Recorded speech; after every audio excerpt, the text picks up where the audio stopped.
2 साल का जो डेथ होने का जो इशू था, मतलब लोगों ने जो सर्कुलेट किया था न्यूज़ कि 2 साल बाद डेथ हो जाएगी, 2 साल बाद मौत हो जाएगी, ये हो जाएगा, वो हो जाएगा, ऐसा कुछ भी उन्होंने नहीं बोला था। सब कुछ भी उन्होंने नहीं बोला था।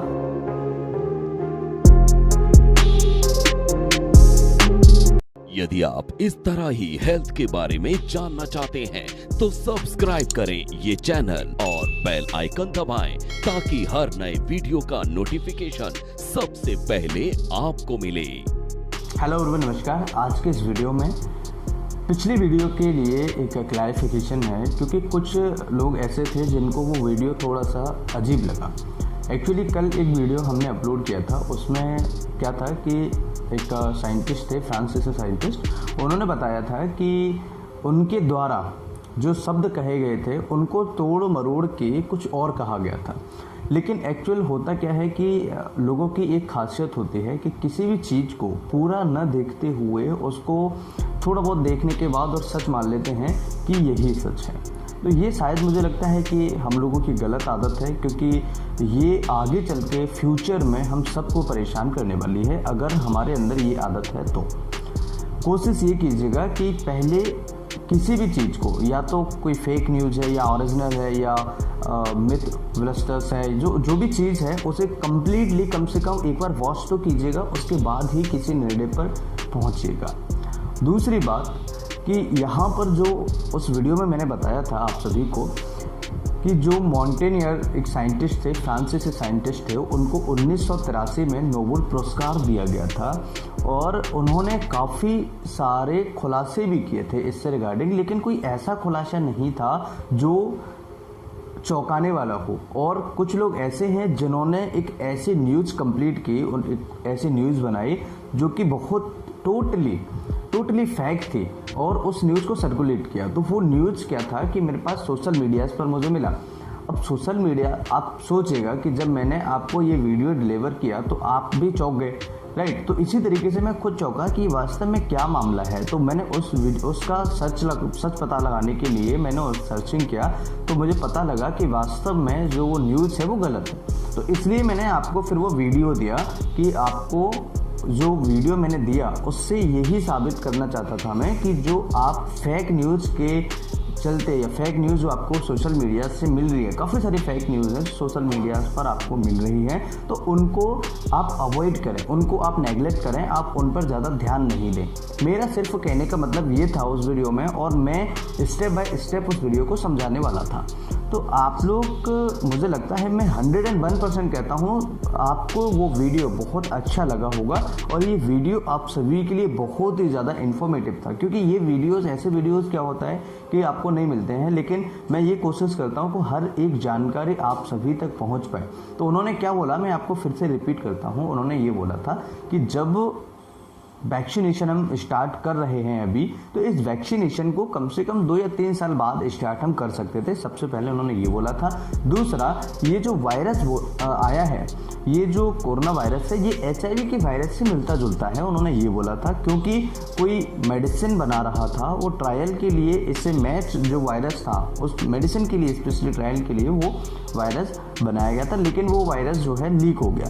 अब वो वायरस जब लीक हो गया तो ये पैंडेमिक की सिचुएशन दुनिया भर को देखने को मिली। अब काफ़ी सारी प्रॉब्लम्स क्रिएट हुई, ऑक्सीजन की कमी हुई और बहुत ज़्यादा वेंटिलेटर्स की भी कमी हुई, और हमें बहुत ऐसे लोग थे, हमारे ऐसे मित्र थे, हमारे ऐसे संबंधी थे, हमारे ऐसे फ्रेंड्स थे जो हमसे दूर हो गए। लेकिन जो पैंडेमिक था वो जिस वायरस के द्वारा हुआ वो मैन मेड वायरस उन्होंने बताया था। तो मैन मेड वायरस यानी कि जो एक आदमी के द्वारा बनाया गया वायरस, उसे हम मैन मेड कहते हैं। तो इनका नाम बहुत चर्चित था और इन्होंने कुछ तथ्य रखे थे, वो मैं आपको बताने की कोशिश कर रहा हूँ। तो सबसे पहले क्या था कि ये जो वायरस था वो HIV से मैच खाता था, HIV का जो वायरस था, और इन्होंने HIV वायरस की खोज की थी जिसके लिए उनको 1983 में नोबेल पुरस्कार मिला था। अब इनकी बात अगर मीडिया में आई, या इनका फ़ोटो छप के मीडिया में आई, या इनका फ़ोटो किसी अखबार के कटलेट में आई, या अखबार कहीं सर्कुलेट हो रहा हो, कोई न्यूज़ फेक न्यूज़ बना करके सर्कुलेट कर रहा हो, तो फिर आदमी इस बात पर बहुत ज़्यादा बिलीव करेगा कि नहीं, ये हकीकत बात है। तो इस बात को मैं आपको उस वीडियो में क्लैरिफिकेशन दिया कि आप कम से कम उस वीडियो को पूरा तो देखते।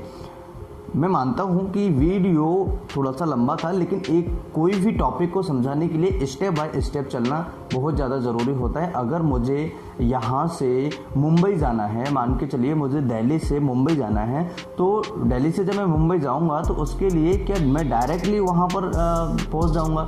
मुझे रास्ता जो तय करना पड़ेगा उसमें बीच बीच में कुछ ना कुछ तो मिलेगा ना, नासिक मिलेगा या उससे पहले और भी सारी चीज़ें हैं, वो स्टेशंस मिलेंगे। तो ऐसा तो नहीं है कि नहीं डायरेक्ट वहाँ पर आप पहुँच जाओ। तो स्टेप बाय स्टेप ही आपको वीडियो के अंदर जाना होता है, क्योंकि आपको अच्छे से समझ में आ सके। राइट, मैं वास्तव में शॉक हो गया, मैं वास्तव में चौंक गया था उस न्यूज़ को देखने के बाद कि वास्तव में ये प्रॉब्लम है क्या। दूसरा, काफ़ी लोग ये कह रहे हैं कि हमें वैक्सीनेशन कौन सा करवाना चाहिए। देखिए, दोनों वैक्सीन सेम है लगभग, इसमें कोई भी ऐसा इशू नहीं है कि आपको ये वैक्सीन लगवाना है वो वैक्सीन लगवाना है। और रही मेरी बात, तो जो वैक्सीन वहाँ पर अवेलेबल होगा वो वैक्सीन हम लगवाएंगे। ऐसा कुछ भी नहीं है कि हमें कोविशील्ड ही लगवानी है या कोवैक्सीन ही लगवानी है। आगे डिस्कस करेंगे कि फिर भी कौन सा बेटर है दोनों में, कोविशील्ड या कोवैक्सीन, मतलब कि दोनों वैक्सीन्स के अंदर क्या क्या चीज़ें देखने को मिलेंगी और दोनों वैक्सीन्स में क्या क्या प्रॉब्लम्स क्रिएट हो सकती हैं। ये सारी चीज़ें आगे के वीडियो में हम समझेंगे। फिर जब उन्होंने इस दो वर्ड्स को बोला, मतलब ये जो मैटर था, मॉन्टेनियर जो साइंटिस्ट थे उन्होंने केवल 3-4 ही वर्ड बोले और उन्होंने बताया था कि ये जो वैक्सीनेशन, अभी पेंडेमिक सिचुएशन ऐसी है तो आप इस वैक्सीनेशन को अप्रॉक्स 2 या 3 साल के लिए टाल सकते थे, लेकिन सिचुएशन ऐसी है कि इस पेंडेमिक में अगर वैक्सीनेशन नहीं होता है तो बहुत ज़्यादा प्रॉब्लम क्रिएट होगी।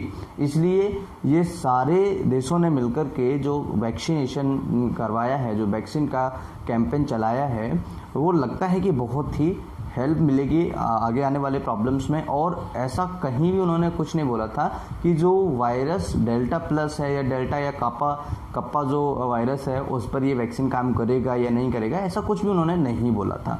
तो आज के इस वीडियो में मेरा सीधा कहने का मतलब ये है कि जो थोड़ा बहुत वीडियो देखने के बाद कमेंट कर जाते हैं उल्टा सीधा या वीडियो पूरा नहीं देखते हैं, उनसे हाथ जोड़ के निवेदन कि आप उस वीडियो को कम से कम कंप्लीटली देखें, क्योंकि वीडियो के अंदर कुछ ना कुछ छुपा होता है। इसलिए आप उस वीडियो को पूरा देखें जिससे कि आप सभी को हेल्प मिले और आसानी से आप लोग समझ सकें कि क्या प्रॉब्लम है। तो 2 साल का जो डेथ होने का जो इशू था, मतलब लोगों ने जो सर्कुलेट किया था न्यूज़ कि 2 साल बाद डेथ हो जाएगी, 2 साल बाद मौत हो जाएगी, ये हो जाएगा वो हो जाएगा, ऐसा कुछ भी उन्होंने नहीं बोला था। जो लुईस मॉन्टेनियर थे उन्होंने बिल्कुल भी ऐसा कुछ नहीं बोला था। उन्होंने सिंपल ये बोला था कि जो वैक्सीनेशन है उस वैक्सीनेशन को हम बाद में भी कर सकते हैं, क्योंकि जो नए वायरस आएंगे, नया आया फिर उसके बाद में और नया आया, फिर उसके बाद वेरिएंट्स जो अलग अलग आ रहे हैं, उनके हिसाब से इस वैक्सीनेशन को अलग बाद में भी हम कर सकते थे। उनका कहना केवल ये था, ना कि ये कहना था कि 2 साल बाद वैक्सीनेशन के 2 साल बाद पेशेंट का ये हो जाएगा या पेशेंट की डेथ हो जाएगी। ऐसा उन्होंने कुछ भी नहीं बोला था। ये बिल्कुल झूठ खबर थी जो कि मुझे भी मिली, इसलिए मैंने आप सभी को बताने की कोशिश की। मैं चौंक गया था वास्तव में, मैंने वास्तव में उसको थोड़ा सा देखा, मैंने कहा यार ये तो बहुत अलग ही बात है।